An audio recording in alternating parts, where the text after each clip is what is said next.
coach, l'équipe adverse a pointé l'agressivité du match ce soir en disant que ça apparemment ça avait pu être même plus un combat qu'un vrai match de basket. Est-ce que c'est le sentiment que vous avez aussi à la lecture de ce match? Bon, je pense que c'était un match où il y avait de la testostérone dans l'air, effectivement, mais des deux côtés, je trouve. On a vu des gens souvent tomber, de part et d'autre.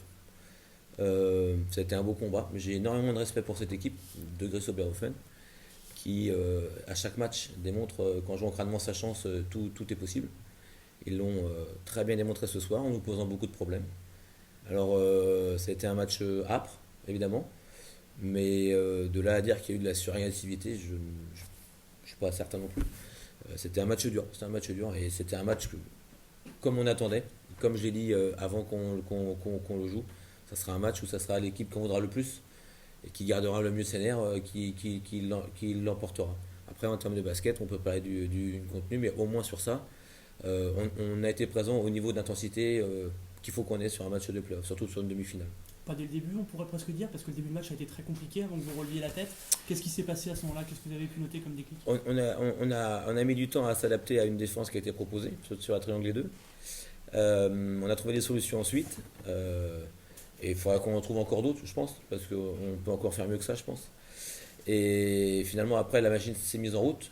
Quand on a commencé à trouver des tirs et des solutions, et qu'on a pu courir aussi grâce à notre défense, je dirais que la machine s'est vraiment mise en route. Et au deuxième quart-temps, c'était un des quart-temps clés du match, où on prend que 15 points. Et à côté de ça, en plus, malgré les difficultés, on perd que 9 ballons, et c'est aussi la clé.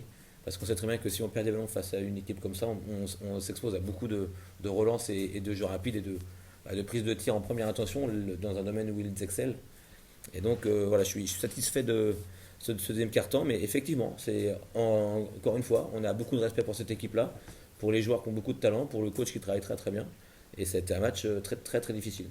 Justement, il dit qu'il n'y a pas eu de basket, il y a eu plus du combat, que de l'agressivité, il était vraiment abattu. Mais toi, tu dis quoi? Tu as l'expérience. Les playoffs, c'est quand même avant tout du combat aussi, c'est pas que de la finesse et des vertiges. Alors moi, je ne veux pas commenter Non, ce sans que ça, dit mais Ludovic, en plus j'ai beaucoup de respect je veux pour lui, dire, donc j'ai pas de soucis. les playoffs, c'est avant tout un combat. Mais les playoffs, je veux dire, il faut se préparer à un combat. Les équipes soft, généralement, elles vont pas très très loin. Et là, ils ont prouvé qu'ils n'étaient pas soft du tout, ils nous ont emmenés sur un chemin avec beaucoup de combats. Et on a eu beaucoup d'équipes comme ça qui ont essayé de le faire cette année, où ça a fait partir en bagarre, comme à Chartres, je me rappelle à Chartres, où c'était pareil, un gros combat comme ça.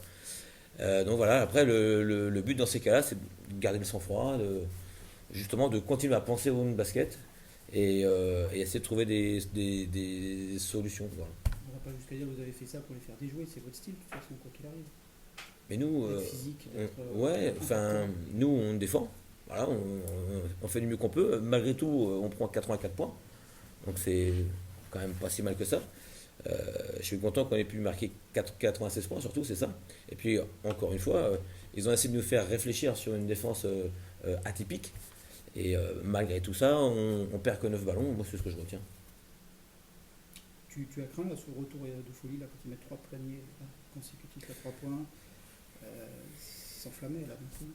Mais c'est une équipe qui est très très dangereuse parce que en 2 possessions, 3 possessions, ils peuvent mettre 9 points très très vite, voire plus, voire plus.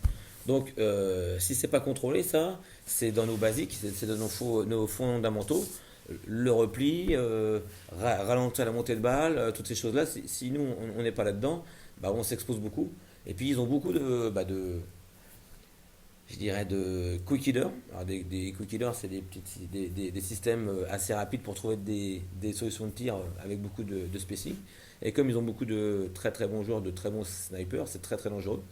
Et si nous on se relâche, bah, on s'expose à ça. Et encore une fois, si cette équipe elle a battu 2 fois Vichy, qu'elle a réussi à se qualifier pour les playoffs et en demi-finale, c'est qu'elle a de la qualité. Je veux dire, Vichy s'est cassé les dents 2 fois, hein. Donc nous on est content ce soir de s'en sortir et d'avoir un match 2 là-bas où on inverse la pression, puisque maintenant la pression était sur nous sur ce premier match et puis maintenant la pression est plutôt sur eux.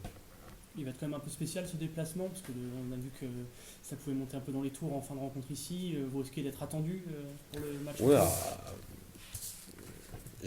j'espère que ça restera un match de basket et une belle fête avant tout, mais j'en suis persuadé. Tout le monde est assez intelligent de part et d'autre pour que ça soit le cas. moi, je veux surtout pas enflammer les débats ou envenimer c'est surtout pas ça. Non, non. Nous, on va se reposer, on va pas penser trop à ça, on va essayer de revoir le match, de trouver des solutions de basket. Et puis, une fois sur place, il se passera ce qui se passera, mais je le redis, c'est l'équipe qui jouera le plus dur, mais sans perdre les pédales et sans ce qu'on a fait par moment, justement, en précipitant les choses, en restant sur notre ligne de conduite. Je pense que c'est cette équipe-là qui s'en sortira. On est dans le sport professionnel. Voilà, c'est ça ce qui doit primer. Est-ce qu'ils aiment ça, la castagne, les gars? Ouais. Ils sont taillés pour quand même quelques-uns. Alors, les JB. Ce ne sont pas des bagarreurs, non, mais ils ont une certaine fierté, c'est vrai. Et quand on commence à leur parler, bah forcément, ils ont un petit peu de répondants. Alors, moi, je préférais qu'ils aient pas d'émotion envers les adversaires du tout. Mais bon, bah voilà, il y a eu quelques émotions, c'est comme ça. Mais par expérience, ça mène jamais trop loin tout ça. Il faut rester concentré sur son basket, rester sur les basiques. Nos basiques, c'est la défense, prendre soin du rebond. Ce soir, le rebond, ça a été un peu moyen. Et puis contrôler les 1 contre 1, rester sur nos principes défensifs. Et après, en attaque, ne pas tomber dans les pièges dans lesquels on a pu tomber. On a eu des situations de tir assez rapides qu'on a prises, alors qu'on pouvait peut-être construire autre chose en mangeant un peu plus le chrono et en amenant la balle plus là où on veut vraiment l'amener. Donc c'est des choses qu'il faut qu'on retravaille, et c'est plutôt bien. Ça veut dire qu'on peut encore progresser, qu'on a encore une marge de progression. Les 2 fautes très rapides de JB en début de match, est-ce que ça vous force à changer un peu votre fusil d'épaule? Est-ce qu'elles sont là, vous vous dites, il faut le préserver un peu et penser à d'autres plans de jeu? Oui, alors JB a pris 2 fautes, Jesse a pris 2 fautes, Lassana a pris 2 fautes. Dans ces cas-là, on pense toujours à essayer de protéger les joueurs pour qu'ils soient là pour la deuxième mi-temps. Malgré tout, il est reparti en troisième quart-temps. Il a fait un très très bon début de troisième quart-temps, même si pour une troisième faute assez rapidement. Voilà, bon, mais cette équipe-là, on est rendu à un point où une vraie équipe, c'est quand les égos sont mis de côté. Et donc, peu importe qui rentre, qui sort, à la fin, on est tous contents d'avoir gagné. Si ce soir on avait perdu, on aurait tous été déçus d'avoir perdu. Même Jamar, qui fait un match, je trouve, exceptionnel, il aurait beau avoir été un joueur exceptionnel, il aurait été très déçu d'avoir perdu.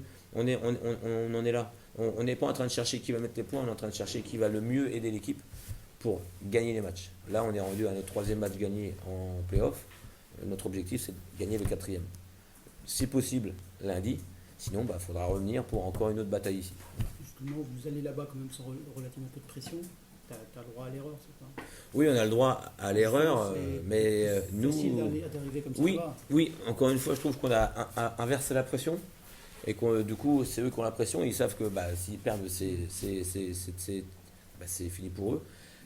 Donc on s'attend évidemment à une chaude réception, on s'attend à d'autres ajustements, à beaucoup d'ambiance dans la salle. C'est quelque chose qui, moi je trouve, nous motive, mais il faut transformer cette suragressivité et ces choses-là en motivation intérieure, et puis se parler les uns les autres plutôt que de parler à l'adversaire. C'est pas ça ce qui va nous faire mieux jouer, je pense.